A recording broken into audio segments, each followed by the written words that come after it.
ಸನ್ಮಾನ್ಯ ಅಧ್ಯಕ್ಷರೇ, ಕಳೆದ ಬಾರಿ ನಮ್ಮ ಬಜೆಟ್ ಅಲ್ಲಿ 1.89 ಲಕ್ಷ ಕೋಟಿ ಅಂದಾಜಿಸಿತ್ತು ಆದಾಯ ಬರ್ತೈತೆ ಅಂತ.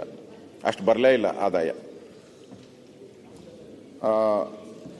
ಅದು ಕಡಿಮೆ ಆಯಿತು ಆದಾಯ. ಈ ಸರಿ 2025-26ಕ್ಕೆ 2.08 ಲಕ್ಷ ಗುರಿ ಇಟ್ಕೊಂಡಿದ್ದಾರೆ. ಅದಕ್ಕೆ ಬೇರೆ ಬೇರೆ ಆದಾಯ ಬರುತ್ತೆ ಅಂತ ನನಗನ್ಸ್ತೈತೆ. ಅಷ್ಟು ದಾಟಕ್ಕೆ ಸಾಧ್ಯನೇ ಇಲ್ಲ. ಅಬ್ಕಾರಿ ಮೇಲೆ ಹಾಕಿದ್ದಾರೆ 40,000 ಕೋಟಿ ಬರ್ತೈತೆ ಅಂತ. ಅಂದರೆ ಸರ್ಕಾರದ ನೀತಿ ಏನು ಅಂತ ಹೇಳಿದ್ರೆ, ಎಣ್ಣೆ ಕುಡಿಯೋರ್ನ ಜಾಸ್ತಿ ಮಾಡಬೇಕು ಅಂತ ಮುಖ್ಯಮಂತ್ರಿಗಳು 40,000 ಕೋಟಿ ಮಾಡಿದ್ದಾರೆ. ಬರಲಿ, ಇದು ಆದಾಯ ಬರಲಿ, ಆದಾಯಕ್ಕೆ ಬರಲಿ. ಗುರಿ ಜಾಸ್ತಿ ಮಾಡಿದ್ದಾರೆ. ಅಭಿವೃದ್ಧಿ ಗುರಿ ಜಾಸ್ತಿ ಮಾಡಿಲ್ಲ. ಅಭಿವೃದ್ಧಿಗೆ ಏನು ಹಣ ಕೊಡಬೇಕಾಗಿತ್ತು ಆ ವಿಧಾನಸಭೆಯಲ್ಲಿ ಆ ರಾಜ್ಯಕ್ಕೆ, ಜಿಲ್ಲೆಗಳಿಗೆ, ತಾಲೂಕುಗಳಿಗೆ ಏನು ಕೊಡಬೇಕಾಗಿತ್ತು ಅದರ ಗುರಿ ಜಾಸ್ತಿ ಮಾಡ್ಕೊಂಡಿಲ್ಲ. ಎಣ್ಣೆ ಹೊಡೆಯೋರಿಗೆ ಇನ್ನಷ್ಟು ಎಣ್ಣೆ ಹೊಡೀರಿ ಅಂತ ಗುರಿ ಜಾಸ್ತಿ ಮಾಡ್ಕೊಂಡಿದ್ದಾರೆ. ಅದು ಮುಖ್ಯಮಂತ್ರಿಗಳು ಬಂದ ತಕ್ಷಣ, ಕೂತ್ಕೊಂಡ ತಕ್ಷಣನೇ ಒಂದು ಡೈಲಾಗ್ ಹೊಡೆದ್ಬಿಟ್ರು. ಹೆಂಗನ ಇರಲಿ, ಒಂದು ಕೇವಿಯಟ್ ಹಾಕ್ಬಿಟ್ಟು ಆ ಕಡೆ ತಿರುಗಿಸ್ಬಿಟ್ರು. ನಾವು ಈ ದಾರಿ ಹೋಗ್ತಾ ಇದ್ರೆ ನಾವು ತಿರುಪತಿಗೆ ಹೋಗೋಣ ಅಂದ್ರೆ ಇವ್ರು ಧರ್ಮಸ್ಥಳಕ್ಕೆ ತಿರುಗಿಸ್ಬಿಟ್ರು. ಅವರೇ ನಾನು ಹೇಳೋದು. ಕೇಂದ್ರ ಸರ್ಕಾರನೂ ಸಾಲ ಮಾಡ್ತೈತೆ, ಮಾಡೋದು ಇಲ್ಲ ಅಂತ ನಾನು ಹೇಳಲ್ಲ. ಎಲ್ಲ ದೇಶಗಳು ಸಾಲ ಮಾಡ್ತೈತೆ, ಎಲ್ಲ ರಾಜ್ಯಗಳು ಸಾಲ ಮಾಡ್ತಾ ಇದ್ದಾರೆ. ಸಾಲ ಮಾಡ್ತಾರೆ, ಮಾಡೋದು ಸಮಸ್ಯೆ ಅಲ್ಲ. ಆದರೆ ಮಾಡಿದ್ದ ಸಾಲನ ನೀವು ಯಾವ ರೀತಿ ಖರ್ಚು ಮಾಡ್ತೀರಾ ಅನ್ನೋದು ಇಂಪಾರ್ಟೆಂಟು. ನಮ್ಮ ಇವರು ಸಿದ್ದರಾಮಣ್ಣ ಅವರು 16 ಬಡ್ಜೆಟ್ ಮಂಡನೆ ಮಾಡಿರೋರು. ಇದೇನು ಹೊಸ ಬಡ್ಜೆಟ್ ಅಲ್ಲ.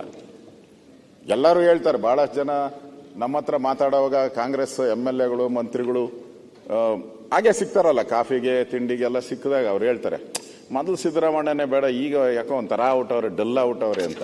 ಬಡ್ಜೆಟ್ಟು ಡಲ್ ಔಟೈತೆ. ನಾವು ಸ್ಟ್ರಾಂಗ್ ಆತಾರೆ ಅನ್ಕೊಂಡಿದ್ರಿ. ಬರ್ತಾ ಅದೇನೋ ಹುಣಸೆ ಮರ ಏನೋ ಹೇಳ್ತಾರಲ್ಲ, ಹುಳಿ ಮುಪ್ಪಾದ್ರು ಹಂಗಾತತೆ ಅಂತ ನಾವು ತಿಳ್ಕೊಂಡಿದ್ರಿ.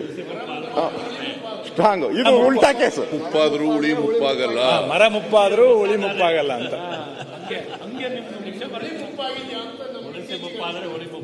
ನೋಡಪ್ಪ, ನಾನು ಎದ್ನಿತ್ಗೆ ಮಾತಾಡಕ್ಕೆ ಬೇಡ. ಹೇಳಿ ನಾವು ನಿಮ್ಗೆ ಎಕ್ಸಾಮ್ಷನ್ ಕೊಟ್ಬಿಟ್ಟಿದ್ದೀರಿ. ನಾವೇನು ಎಕ್ಸಾಮ್ಷನ್ ಕೊಟ್ಟಿದ್ವಿ ಪೂರ್ತಿ ಬರೋದು. ನಾನು ಹೇಳಿದೆ, ಅವ್ರು ಬರ್ದಿದ್ರು ಪರವಾಗಿಲ್ಲ, ಉಳಿದವ್ರು ಬರ್ಲಿ ಅಂತ ಹೇಳಿದೆ. ಅಧ್ಯಕ್ಷರು ಅನುಮತಿ ಮೇಲೆ, ಸನ್ಮಾನ್ಯ ಅಧ್ಯಕ್ಷರೇ, ನಿಮ್ಮೆಲ್ಲರ ಕೋಆಪರೇಷನ್ ಮೇಲೆ ಮುಂದುವರಿಸಿ.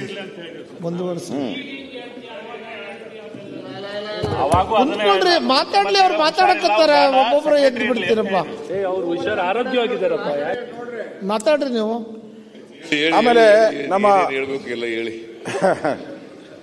ಆಮೇಲೆ ಮುಖ್ಯಮಂತ್ರಿಗಳು ಅವರು ಎಷ್ಟು ಖಡಕ್ ಆಗಿದ್ರು ಅಂತ ಒಂದು ಎಕ್ಸಾಂಪಲ್ ಕೊಡ್ತೀನಿ. ಖಡಕ್ ಹೆಂಗಿದ್ರು ಅಂತ ಹೇಳಿದೆ. 2017 ಮುಖ್ಯಮಂತ್ರಿಯಾಗೆ, 2025 ಮುಖ್ಯಮಂತ್ರಿಯಾಗೆ. ಅವರು 2017 ಮಾರ್ಚ್ 20 ಒಂದು ಭಾಷಣ ಮಾಡ್ತಾರೆ. ಇಲ್ಲೇ ತಾವಿಲ್ಲೇ ಭಾಷಣ ಮಾಡ್ತೀರ. ಒಂದು ಕಾಪಿ ಇದೆ, ಇಲ್ಲಿ ಕಾಪಿ ಇದೆ. 2000 ಒಂದು ಭಾಷಣ ಮಾಡ್ತಾರೆ.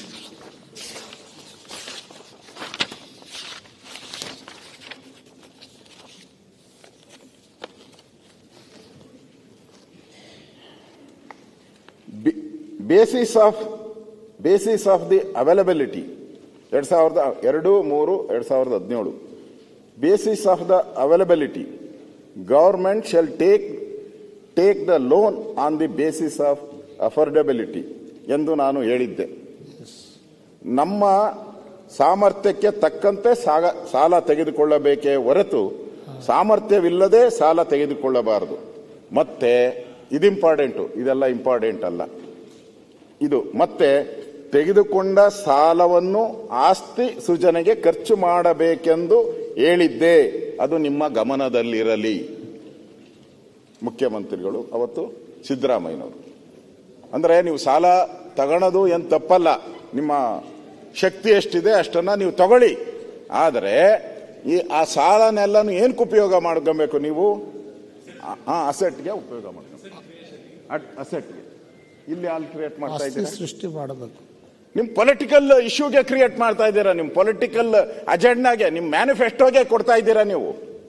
ಇದೇ 2017ರಲ್ಲಿ ಮುಖ್ಯಮಂತ್ರಿ ಹೇಳಿದ್ರು ಅಸೆಟ್ ಕ್ರಿಯೇಟ್ ಮಾಡಬೇಕು ಸಾಲ ಮಾಡಿದ್ರೆ ಅಂತ. ಅದೇ ಮುಖ್ಯಮಂತ್ರಿ ಈಗ ಮಾಡ್ತಾ ಇರೋದೇನು, ಅವ್ರು ಪೊಲಿಟಿಕಲ್ ಆಗಿ ಏನ್ ಹೇಳಿದ್ದಾರೆ ಅವರ ಮ್ಯಾನಿಫೆಸ್ಟೋಗೆ ಹೋಗಿದೆ.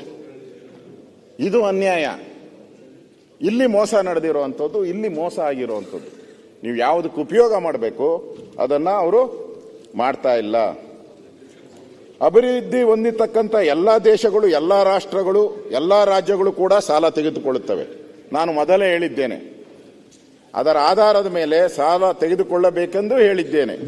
ಮತ್ತೆ ಸಾಲ ತೆಗೆದುಕೊಂಡು ಅಭಿವೃದ್ಧಿಯೇತರ ಖರ್ಚು ಮಾಡಬಾರದು. ನೀವು ಅಭಿವೃದ್ಧಿಯೇತರ ಖರ್ಚು ಅಂದ್ರೆ ಇವರು ಮಾಡೋರಲ್ಲ ಈಗ ಫ್ರೀ ಫ್ರೀ ಫ್ರೀ ಫ್ರೀ ಕಾಕಾ ಪಾಟೀಲ್ ಫ್ರೀ, ಮಾದೇವಪ್ಪ ಫ್ರೀ, ಅದಕ್ಕೆ ಮಾಡಬಾರ್ದು ಅಂತ ಹೇಳವ್ರು 2017 ಭಾಷಣದಲ್ಲಿ. ರೆಕಾರ್ಡ್ ಇದು, ರೆಕಾರ್ಡೇ ನಾನು ತೋರಿಸ್ತಾ ಇದ್ದೀನಿ, ವಿಧಾನಸಭೆಯಲ್ಲಿ ಮಾತಾಡಿರೋ ರೆಕಾರ್ಡ್ ಇದು, ಅವರೇ ಹೇಳಿರೋದು. ನ್ಯೂಸ್ ಫಸ್ಟ್ ನಿರ್ಭೀತಿಯಿಂದ ನಿಮ್ಮ ಪರವಾಗಿ.